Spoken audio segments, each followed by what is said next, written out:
Who invented the internet? The digital revolution's hidden history. Long before the internet, humans invented language to share ideas, storytelling to preserve culture, and writing to record knowledge. But distance remained a barrier. Messages had to be carried by runners, horses, ships, often taking days or months. In the 19th century, the electric telegraph appeared, a system of wires and Morse code that allowed words to travel faster than any messenger horse ever could.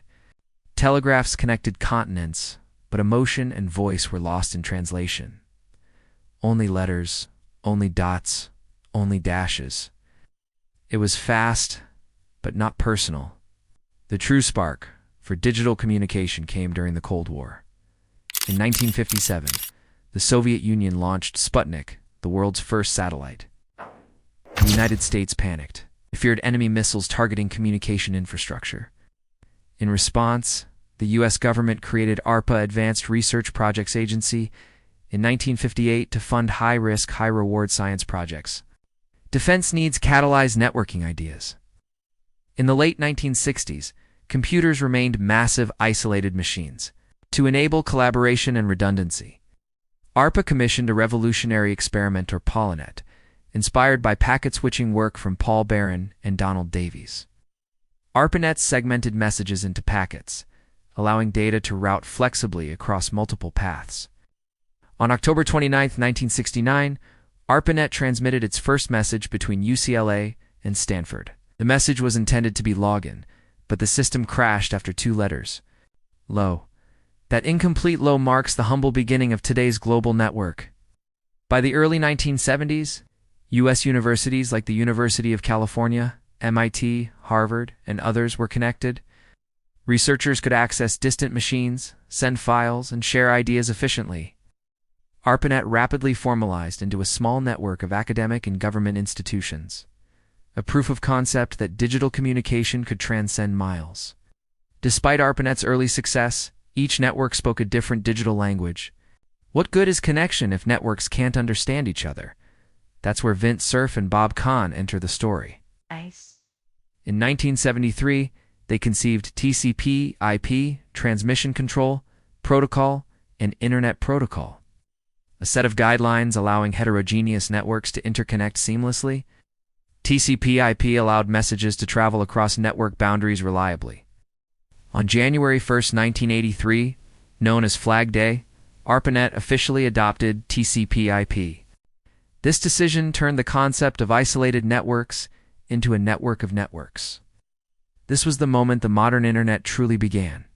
In the early ARPANET years, information was exchanged via email and text documents.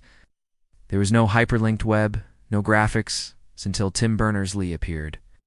Working at CERN, the European Particle Physics Lab, Berners-Lee observed scientists struggling to share data across incompatible systems. In 1989, he proposed the concept of hypertext, linking documents together, accessible via a browser. He developed 3 essential technologies: HTML hypertext markup language, HTTP, the transfer protocol, and URL's uniform resource locators. He also built the first browser called World Wide Web and the first web server. In December 1990, he created the first website. In 1991, the web went public, and crucially Berners-Lee gave it away for free for maximum adoption and openness. The web remained niche until 1993, when Marc Andreessen launched Mosaic, the first graphical browser to display images and clickable links. Suddenly, the web went from arcane to accessible. Netscape Navigator followed, launching the browser wars that defined the 1990s. During this time, entrepreneurs and investors realized the commercial potential of the web. Amazon, founded by Jeff Bezos, initially sold books online. eBay allowed peer-to-peer auctions. Yahoo started as a directory portal. Between 1995 and 2000, millions of dollars poured into .com startups. Some succeeded spectacularly: Amazon, eBay, Google, Apple. Many collapsed during the 2000 .com crash. But the fundamental truth was clear.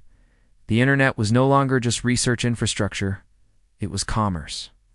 Meanwhile, Larry Page and Sergey Brin invented PageRank at Stanford, founding Google. Their algorithm ranked web pages by relevance, not keywords. Overnight, search became smarter, faster, more intuitive. Google's rise marked the shift from information is out there to information is at your fingertips. Email, invented earlier, became mainstream. Meanwhile, new content formats emerged: blogs, news, file-sharing platforms. In 2005, YouTube was launched, democratizing video. Suddenly anyone could create, upload, and share. Music, entertainment, education, and political movements took to the net. Social media platforms like MySpace, then Facebook, Twitter, and Instagram exploded. Internet communication was no longer passive. It was interactive and social. Communities formed, movements organized, relationships built. 2007 marked another historic boundary cross. Apple released the iPhone. Voice calls quickly gave way to text messages, apps, and mobile web browsing. The internet left the desktop and entered every pocket. Millennials and Gen Z never experienced pre-smartphone life. Apps redefined services. Banking, navigation, media streaming, remote education. Telehealth, a furious expansion of what the internet could empower. Today, over 8 billion active mobile devices connect billions to the web seamlessly.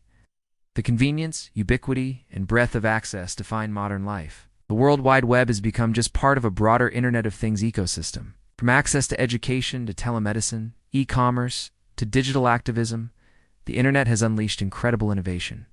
Citizen journalism, open resource platforms like Wikipedia, global social movements all stem from connectivity.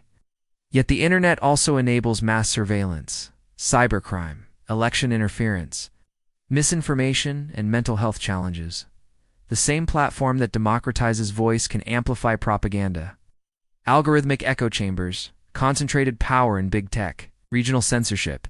These are modern battlefield lines in digital geopolitics. So who invented the Internet? Officially, many names appear. Vint Cerf, Bob Kahn, Tim Berners-Lee. But the truth is systemic. Paul Barron and Donald Davies grasped the concept of packet switching. Lawrence Roberts implemented early networks, early computers, system administrators, even Congress funding ARPA contributed. Email pioneers like Ray Tomlinson, browser inventors like Mark Andreessen, search visionaries like Page and Brin, phone pioneers like Martin Cooperall play roles. Was never one inventor. It was a relay race of innovation. The Internet remains in flux. We're entering an era of Web3 blockchain networks, decentralized apps, token-based governance. The metaverse promises immersive digital worlds. AI curates content, writes scripts, and moderates communities. Companies like OpenAI, Google DeepMind, and others train models that reshape communication, creativity, even identity. Critics warn of surveillance tendencies, hallucinations in AI, and the erosion of privacy. The debate over net neutrality, algorithmic bias, and data ownership continues.